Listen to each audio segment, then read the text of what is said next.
It is evident that Europe tends to move at a slower pace in many aspects. While East Asia and North America have made rapid advancements in economic growth, science, technology, and industry, Europe has remained relatively stagnant. For decades, the continent enjoyed a comfortable lifestyle under the security umbrella provided by the United States. However, this dynamic is shifting dramatically, particularly since Donald Trump took office with the introduction of Project 2025. In my view, we are already in a crisis mood. Our former model is over. If we follow our classical agenda, we will be out of the market, I have no doubt. The EU's economy is now fighting for survival and struggling to keep pace with the US and China. Donald Trump has long argued that it is unfair for the United States to bear the majority of global defense costs, including those for Europe. His administration has emphasized that both Europe and Japan should contribute more to their own security rather than relying heavily on American financial support.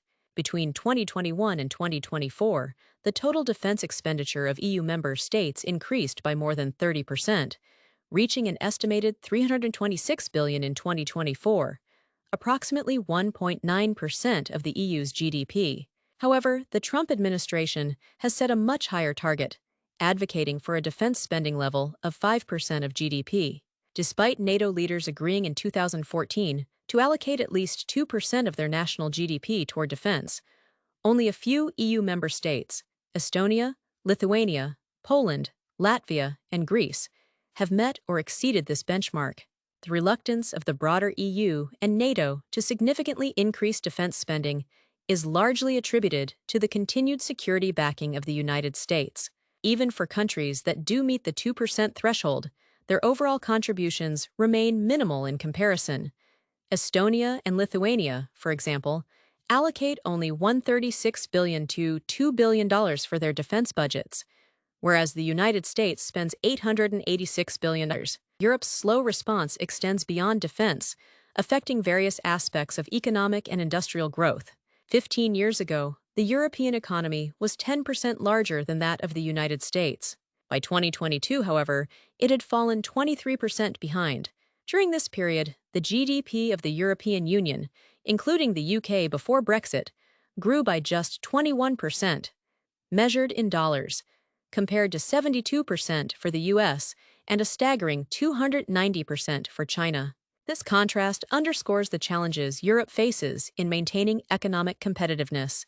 A culture that prioritizes vacation and leisure over productivity and industrial output has contributed to this stagnation. Donald Trump's stance is clear. Europe must take full responsibility for its own affairs, rather than relying on American support. As an example, the U.S. has provided $175 billion in aid to Ukraine since 2022 to support its defense against Russia. However, Trump's administration proposes that Ukraine should repay this support with interest, potentially through its natural resources, estimated at a value of $500 billion.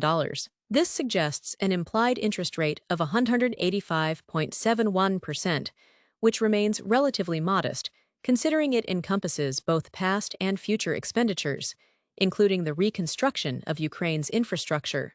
Europe now faces a series of critical challenges that threaten its stability and long-term resilience. Economic and financial pressures from the U.S., military threats from Russia, industrial competition from China and South Korea, and political setbacks in Africa and the Arab world are mounting. At the core of these issues lies a fundamental problem: Europe's slow pace in adapting to global changes.